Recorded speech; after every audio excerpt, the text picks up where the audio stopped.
My parents disowned me for not donating my kidney to my golden child brother, but after he almost unalived me by tampering with my car, our family doctor revealed a secret that changed everything. I, 24F, really need some advice about my family situation. Everything has completely fallen apart over the last few weeks and I don't know what to do anymore. This might be long, but I need to get it all out. My older brother Jake, 28M, has always been the golden child of our family. Our parents, 54M, 52F, have always favored him and made excuses for his behavior, even when he treated me terribly growing up. He would break my things, take my money, and even got physically aggressive sometimes, but my parents always blamed me for provoking him. Jake was diagnosed with kidney disease last year and his condition has been deteriorating.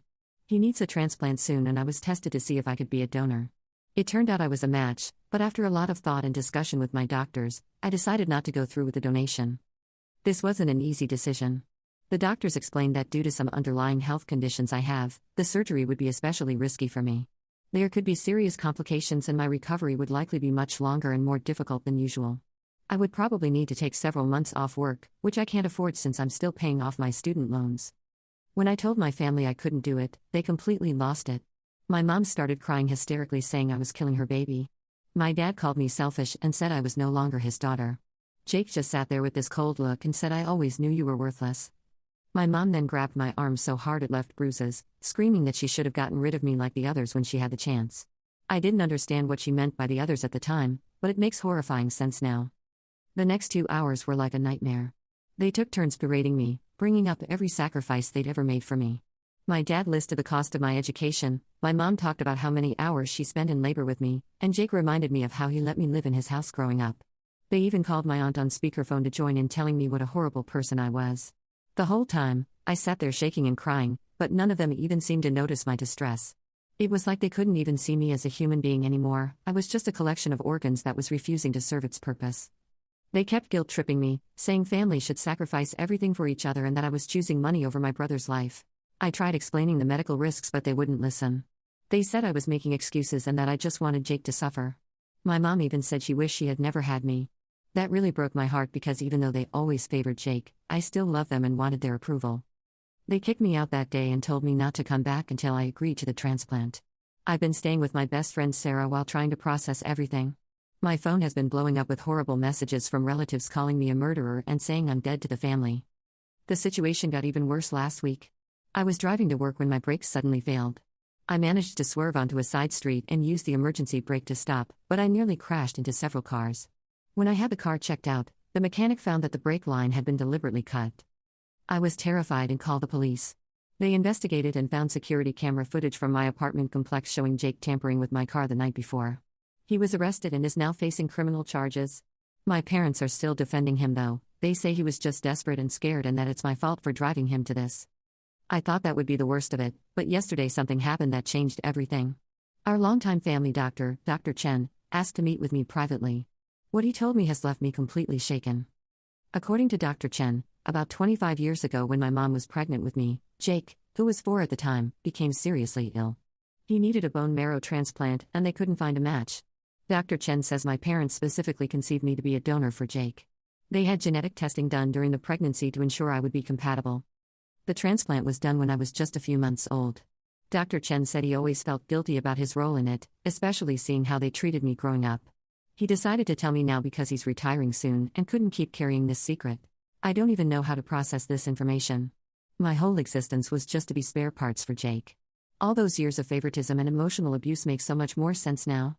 They never saw me as their daughter, I was just Jake's backup plan. I haven't confronted my parents about this yet. Part of me wants to never speak to them again. But another part needs answers about why they did this and if they ever actually loved me at all. I keep thinking back to all the birthdays and holidays where Jake got everything he wanted while I got the bare minimum. One Christmas stands out particularly. I was 12 and had been begging for a laptop for school. Jake already had one, but it was too old according to him. It was only a year old. Our parents bought him a brand new MacBook Pro and got me a $50 gift card. When I started crying, they lectured me about being ungrateful and selfish, saying Jake needed it more for his college applications. He ended up breaking it 3 months later in a rage when he lost an online game, and they bought him another one without hesitation. Right now I'm just trying to stay safe and take care of myself. I have a restraining order against Jake and I'm staying at a location my family doesn't know about. Sarah has been amazing through all of this.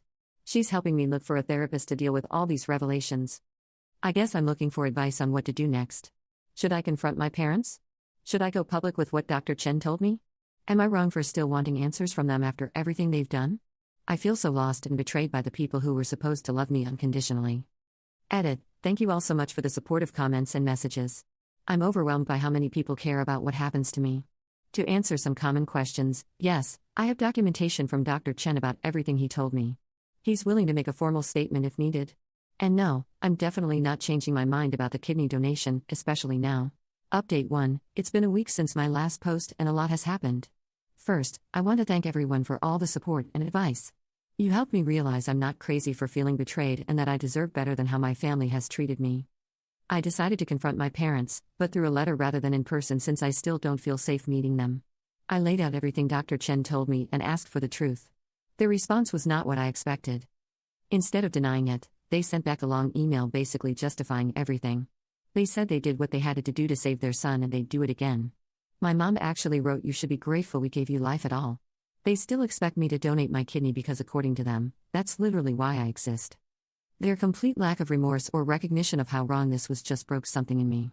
I've cried so much this week, mourning the loving parents I thought I had and wanted so badly to please. But I'm also feeling stronger. The fog of guilt and obligation they created is finally lifting. I've started seeing a therapist who specializes in family trauma. She's helping me understand that I was emotionally abused my whole life and that none of this was my fault. I'm learning to set boundaries and value myself. During one particularly powerful session, she had me write letters to my younger self at different ages where I remembered feeling particularly worthless or unloved. Reading them out loud, I finally let myself feel the anger I've been suppressing all these years. My therapist also helped me understand the extent of the gaslighting I'd endured. For example, when I was 15, I got a severe kidney infection. Instead of taking me to the hospital, my parents made me wait 3 days because Jake had a football game they didn't want to miss. When I finally collapsed from the pain and had to be rushed to the ER, they convinced me it was my fault for not telling them how serious it was. Looking back now, I realize they were probably concerned about anything that might damage their backup kidney supply.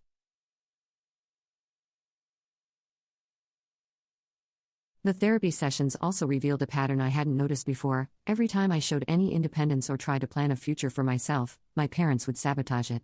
They discouraged me from applying to colleges out of state, saying I needed to stay close to home in case Jake needed me.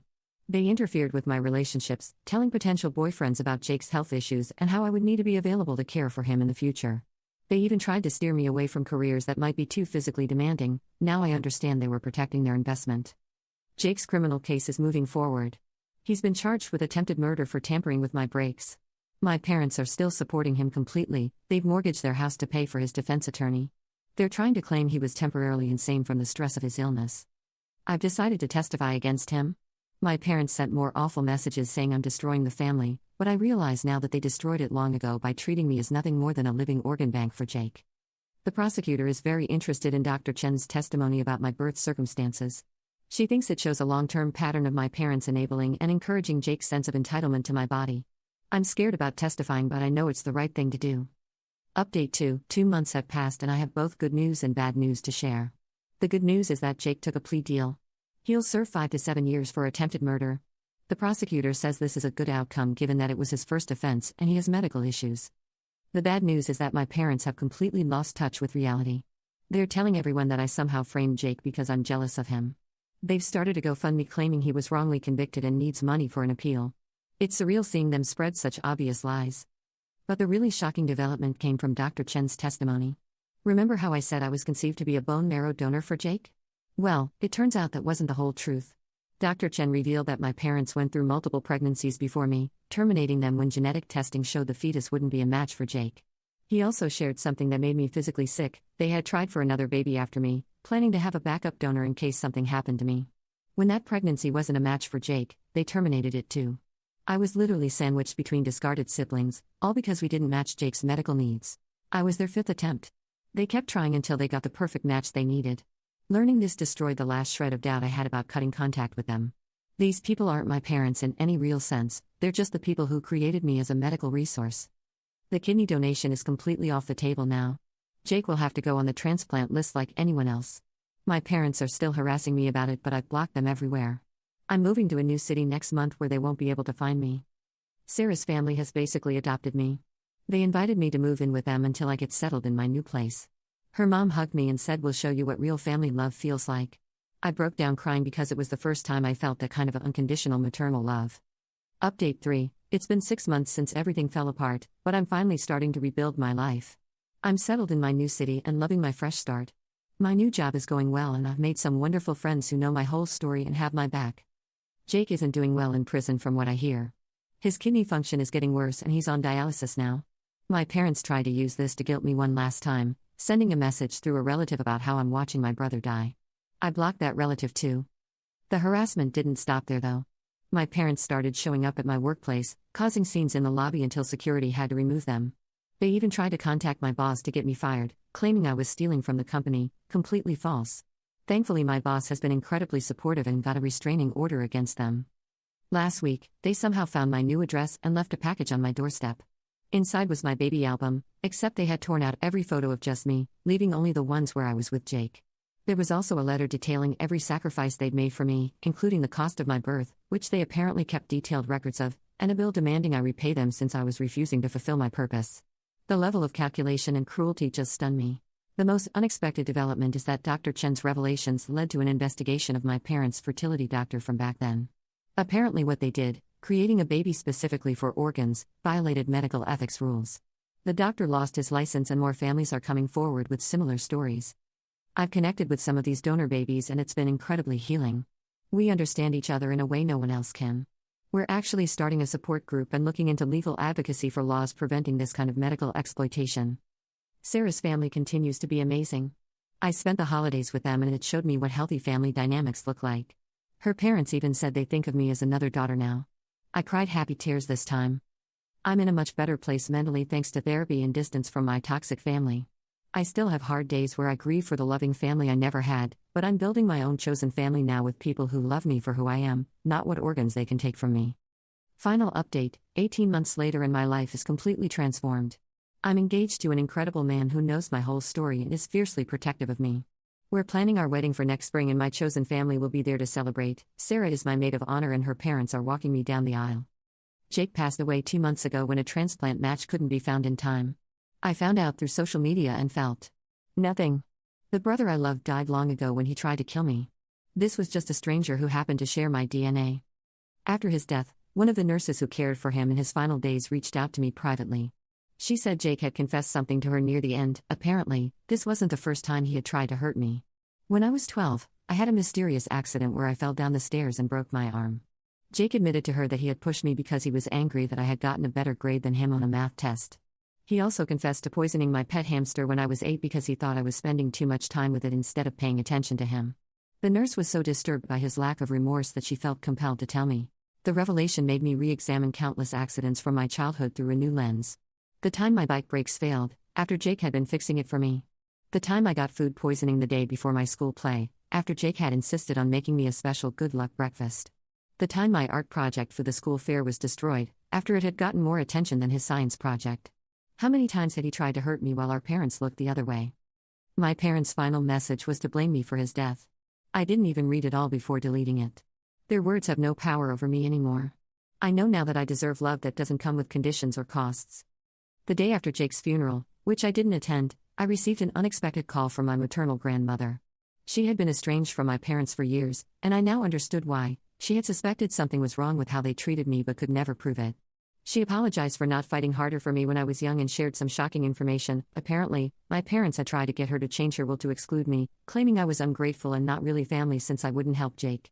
She refused and instead has updated her will to leave everything to me, saying she wants to ensure I have the resources to heal from what they did to me.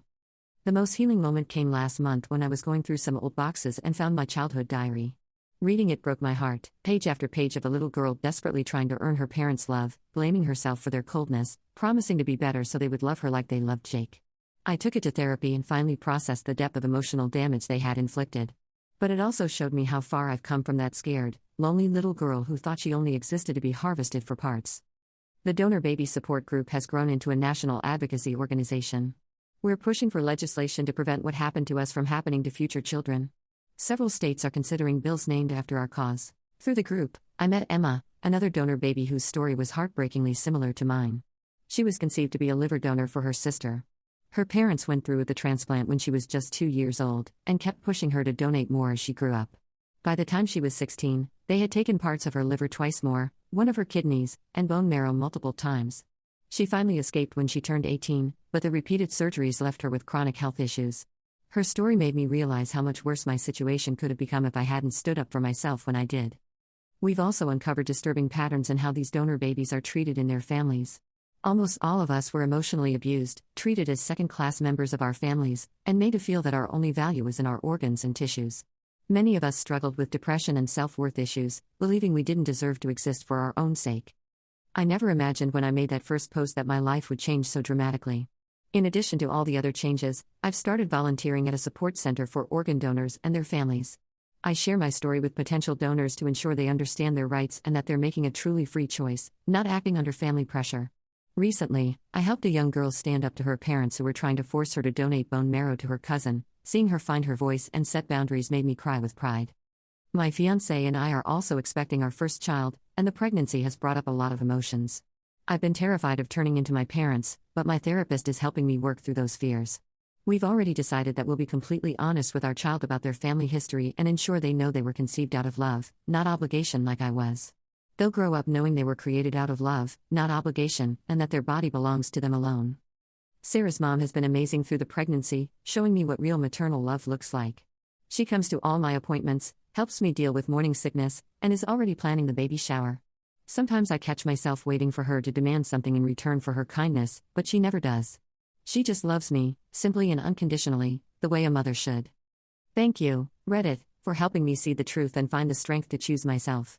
To anyone in a similar situation, you deserve to be more than someone else's spare parts. Your life has value beyond your organs and tissues. Don't let toxic families steal your future trying to save theirs. There is hope and healing on the other side of saying no.